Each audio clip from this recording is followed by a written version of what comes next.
My name is Margaret Hale, and I am 63 years old.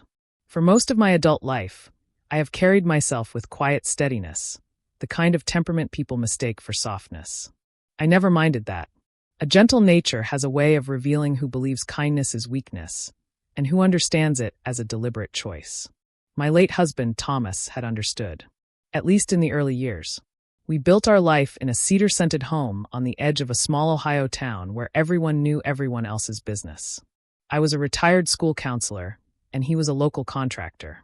We lived modestly but comfortably, supported by the substantial dowry I received from my parents when I married. $420,000 placed in joint marital reserves. My parents had believed in security and preparation. They had grown up in hard times, and they wanted their daughter protected. For decades, that dowry sat quietly in a conservative portfolio. We touched it rarely. Thomas used to joke that the money would outlive us both. And perhaps it would have, if life had not shifted under my feet the way it eventually did. When Thomas passed away unexpectedly 3 years ago, everything changed. His death felt like a door slamming shut in a house that had always been full of light. I spent months in a fog, moving through my days the way you wade through a cold river, shivering and unsure where the other bank lies. But grief does not pause life's pressures, and Thomas's family, his sister, his brother, and his aging parents, began circling almost immediately. They had always been a demanding group, though I had tried to keep peace. They possessed a constant undercurrent of competitiveness, as though affection were a limited resource they had to fight for.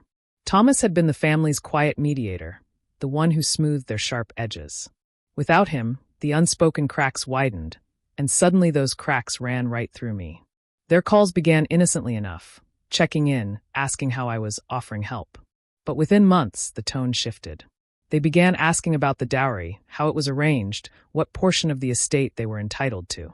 I remember the first time Thomas's sister, Elaine, mentioned it outright. Her voice was casual, but her words landed like a stone dropped in water. You know, Margaret, since you married into the family, that dowry is part of the family legacy. We should all have a say in how it's handled now. At first, I thought I had misunderstood her.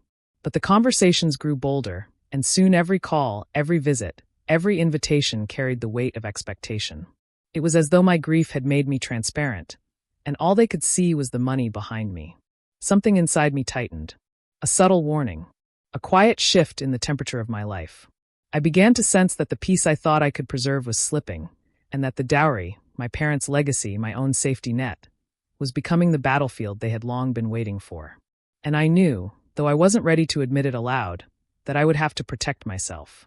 Because the storm was coming, and they believed the money was already theirs. The breaking point came on a Sunday afternoon, the kind of gray, heavy day that makes the world feel closer to the ground.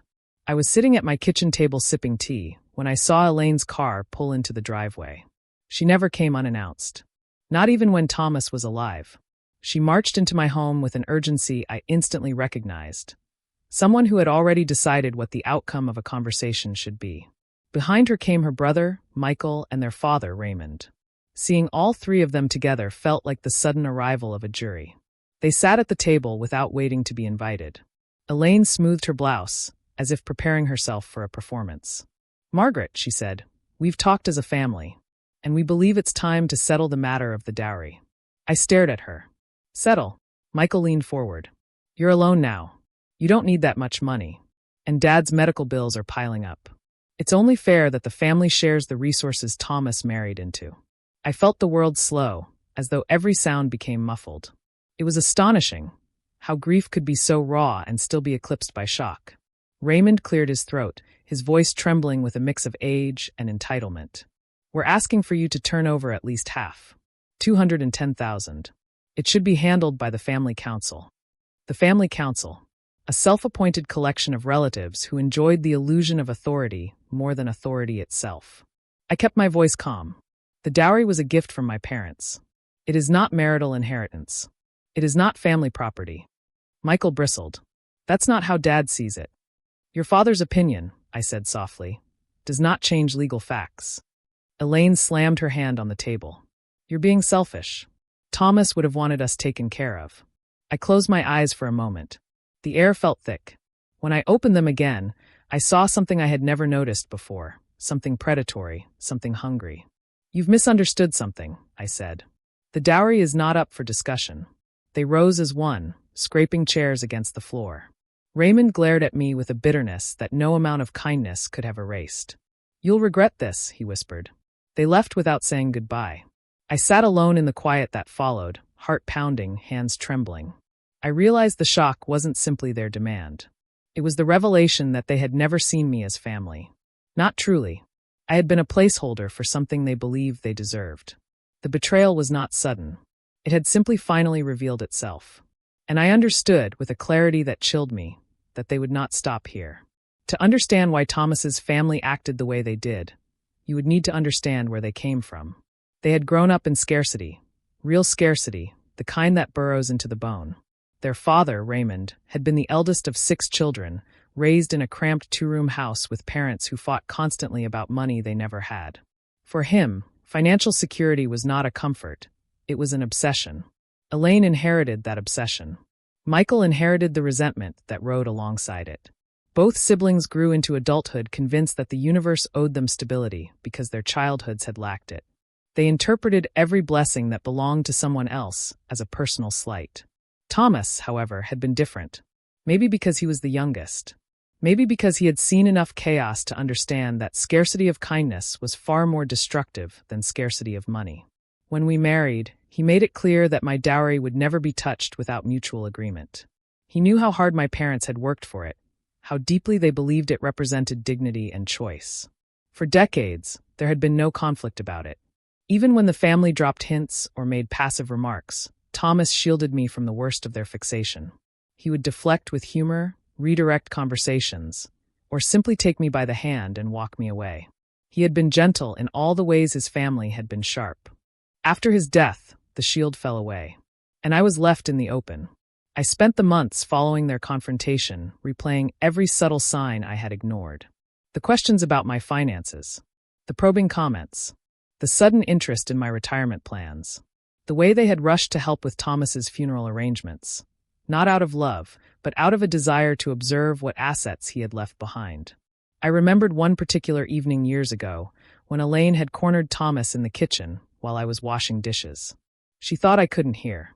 "Why should Margaret get to keep it all?" she whispered. "It's family money." "It's not," Thomas replied. "And even if it were, it's hers." "It's not fair," she hissed. But fairness had never been the point. Motives were often rooted in fear. And their fear was simple: the belief that someone else's security meant less for them. Once I understood this, something inside me settled. The truth gave me direction. I realized that if I didn't take control of the situation, they would continue pushing boundaries until there were none left. And I decided that preserving peace was no longer my goal. Preserving dignity was. My next steps required calm, deliberate planning. I began with research. I spent late nights at my dining table, reviewing financial documents, estate laws, and the original dowry contract my parents had drafted decades earlier. Its wording was precise. Ironclad. The dowry was mine alone, not marital property, not family inheritance. Still, I knew what fear could drive people to do. I suspected that Thomas's family was not simply probing, they were strategizing. So I made an appointment with Leonard Cantwell, the attorney who had handled Thomas's business affairs. Leonard was a steady man in his 70s, someone who understood the quiet urgency behind financial disputes. He listened to me recount everything. Every demand, every threat, every implication. When I finished, he leaned back in his chair. "Margaret, they're positioning themselves for a claim. Whether it's valid or not, they may attempt to challenge your rights through probate. Even though the dowry predates the marriage? Fear doesn't require logic," he said. "Only motivation." He suggested an immediate financial audit of all joint accounts to ensure nothing had been tampered with. I agreed. When the report arrived 2 weeks later, my stomach tightened. There were unusual inquiries on the accounts. Not withdrawals, but requests for verification. Attempts to access information. Calls from numbers tied to Elaine and Michael's home addresses. My pulse thudded. They were trying to learn the exact status of the dowry. That evening, I walked through my house slowly, touching the wooden banister Thomas had built himself, running my fingers along the framed photographs lining the hallway. I paused at a picture of our wedding day. He looked at me the way a man looks when he believes he is building a life with his partner, not a prize his family will someday fight over. For a moment, the grief caught me again. But grief was not weakness. It was grounding. I returned to Leonard with the audit results. He glanced through the pages, then nodded decisively. It's time to protect yourself in a way that leaves no cracks for anyone to pry open. That was the moment the trust idea was born. A separate legal entity, entirely under my control, shielded from external claims. It would hold the dowry and manage it with strict parameters only I could revise. Creating such a trust required precision, secrecy, and documentation that anticipated every possible angle Thomas's family might pursue. As the plan took shape, I felt something I hadn't felt since Thomas died. Steadiness, clarity, resolve. But before I could act, I needed to confirm one last suspicion. Whether his family had escalated further. And what I discovered next was worse than I expected. The discovery came from an unexpected source, Thomas's cousin, Janice.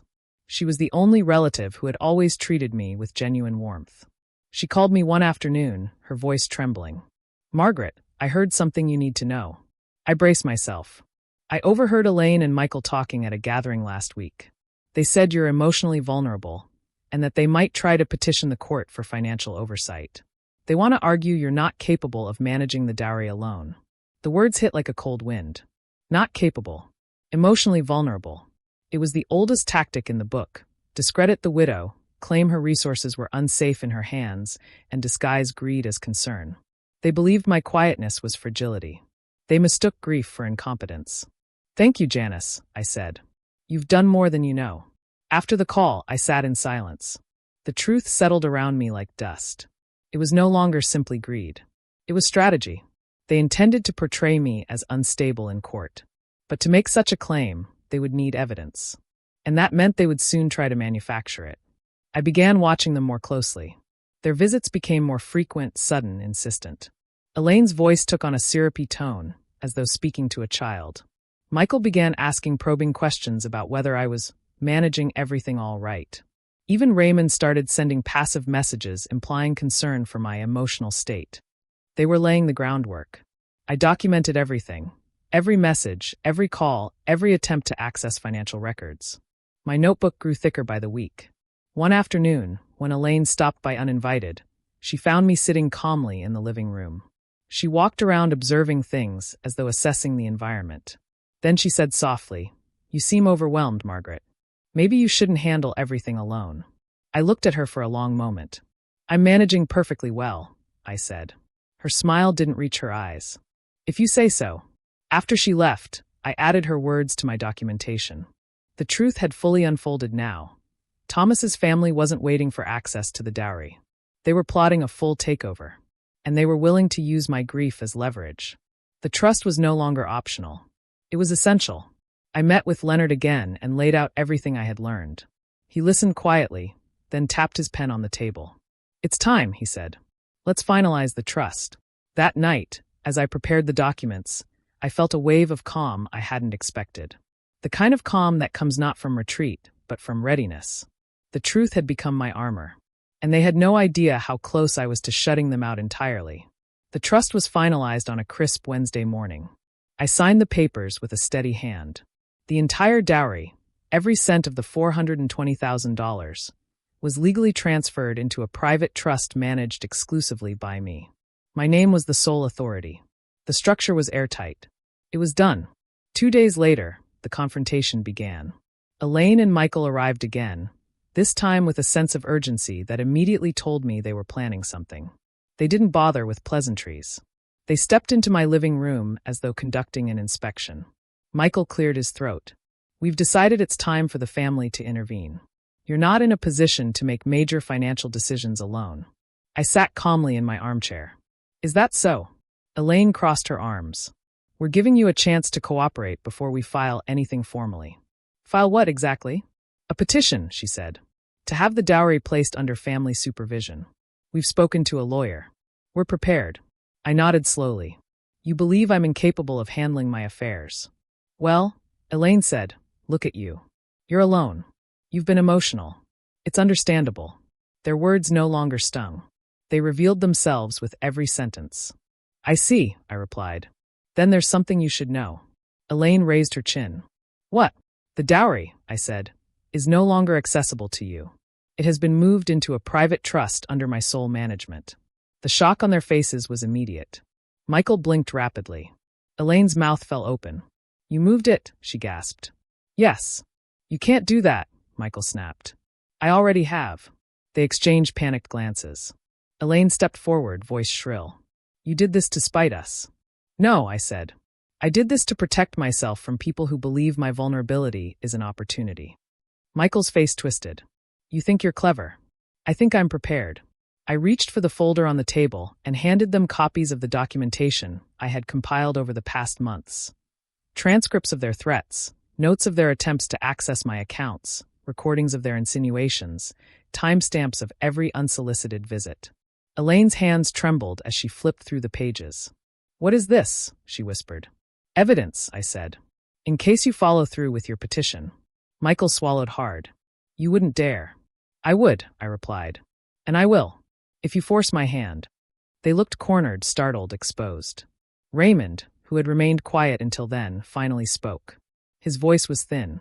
This isn't how family behaves. I met his gaze evenly. That is the one thing we agree on. They left soon after, their outrage drowned by their realization that they had lost. The confrontation was over, but the consequences were still coming. It didn't take long for the fallout to begin. Within a week, word spread through the family that I had cut them out and hidden the money. Elaine and Michael tried to rally relatives to their side, painting me as cold, ungrateful, unstable. But their efforts were clumsy. People noticed their stories changed depending on the audience. Then came the moment I had anticipated. A certified letter, addressed to me, from a law office I recognized, one that specialized in elder financial disputes. I opened it calmly. It was a formal request for financial transparency from Thomas's family, claiming they were concerned for my well-being. I forwarded the letter to Leonard. He responded with a single sentence. Shall I bury them in documentation? And bury them he did. He drafted a reply that was polite, firm, and devastatingly detailed. He outlined the legality of the dowry, the legitimacy of the trust, and the impropriety of their previous attempts to interfere. Attached were copies of every piece of evidence I had collected. We mailed it. 3 days later, Elaine called me. Her voice was small, brittle. Why are you doing this, Margaret? I'm not doing anything, I said. I'm simply protecting what is mine. You didn't need that trust. You didn't need to escalate things.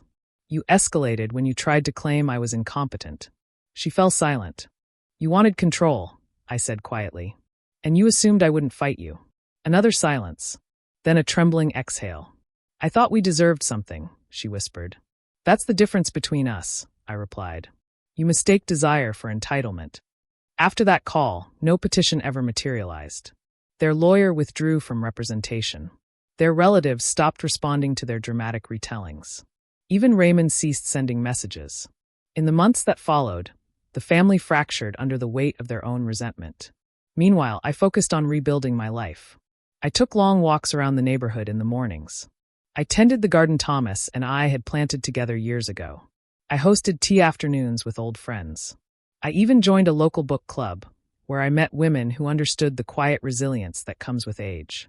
Every so often, I thought about how close I had come to losing control of my own security, how easily grief could have been used against me, and how empowering it felt to respond not with aggression, but with truth and preparation. The consequences had been settled, but the reflection was still ahead. With time, my life regained its steady rhythm. I found myself breathing more deeply, walking more slowly, appreciating the quiet spaces Thomas once filled. Grief had softened, not disappeared, but no longer controlled the architecture of my days. The trust remained intact, secure, and quietly working for me. It was not merely a container for money. It was a symbol of choice, my choice. A testament to independence my parents had intended for me, and one I finally embraced fully. I often sit on the back porch in the evenings, the sun dipping behind the cedar trees, and reflect on how easily people confuse gentleness with surrender. I had spent years believing that keeping peace was the highest form of love. But peace that requires self-erasure is not peace at all. It is surrender disguised as harmony. Thomas's family taught me something significant, though painfully so. They revealed that entitlement grows in silence, in unchallenged assumptions, in the space between what people want and what they believe they deserve. What they never understood is that age does not diminish clarity. If anything, it sharpens it. I knew who I was long before their demands began. They simply pushed me to prove it. The whole experience left me with a renewed sense of steadiness.